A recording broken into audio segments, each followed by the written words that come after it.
کیا ابھی تک مومنوں کے لیے اس کا وقت نہیں آیا کہ اللہ کی یاد کرنے کے وقت اور قرآن جو حق کی طرف سے نازل ہوا ہے اس کے سننے کے وقت ان کے دل نرم ہو جائیں اور وہ ان لوگوں کی طرح نہ ہو جائیں جن کو ان سے پہلے کتابیں دی گئی تھی، پھر ان پر طویل عرصہ گزر گیا تو ان کے دل سخت ہو گئے اور ان میں سے اکثر نافرمان ہیں۔ جان رکھو کہ اللہ ہی زمین کو اس کے مرنے کے بعد زندہ کرتا ہے۔ ہم نے اپنی نشانیاں تم سے کھول کھول کر بیان کر دی ہیں تاکہ تم سمجھو۔ جو لوگ خیرات کرنے والے ہیں، مرد بھی اور عورتیں بھی، اور اللہ کو نیک نیتی سے قرض دیتے ہیں، ان کو کئی گنا ادا کیا جائے گا اور ان کے لیے عزت کا صلہ ہے۔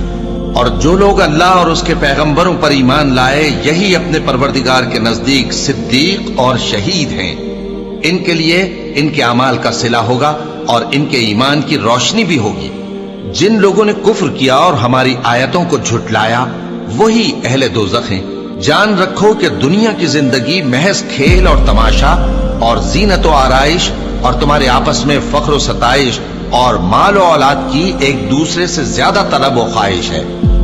اس کی مثال ایسی ہے جیسے بارش کہ اس سے اگنے والی کھیتی کسانوں کو بھری لگتی ہے، پھر وہ کھیتی خوب زور پر آتی ہے، پھر اے دیکھنے والے تو اس کو دیکھتا ہے کہ پک کر زرد پڑ جاتی ہے، پھر چورا چورا ہو جاتی ہے۔ اور آخرت میں کافروں کے لیے عذاب شدید اور مومنوں کے لیے اللہ کی طرف سے بخشش اور خوشنودی ہے۔ اور دنیا کی زندگی تو دھوکے کا سامان ہے۔ بندو اپنے پروردگار کی بخشش کی طرف اور جنت کی طرف لپکو جس کا عرض آسمان اور زمین کے عرض کا سا ہے، اور وہ ان لوگوں کے لیے تیار کی گئی ہے جو اللہ پر اور اس کے پیغمبروں پر ایمان لائے ہیں۔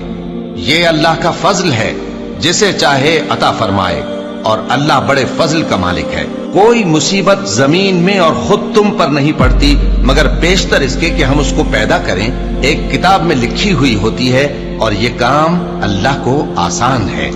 تاکہ جو فائدہ تمہیں حاصل نہ ہو سکا اس کا غم نہ کھایا کرو، اور جو تم کو اس نے دیا ہو اس پر اترایا نہ کرو۔ اور اللہ کسی اترانے اور شیخی بگارنے والے کو دوست نہیں رکھتا، جو خود بھی بخل کریں اور لوگوں کو بھی بخل سکھائیں۔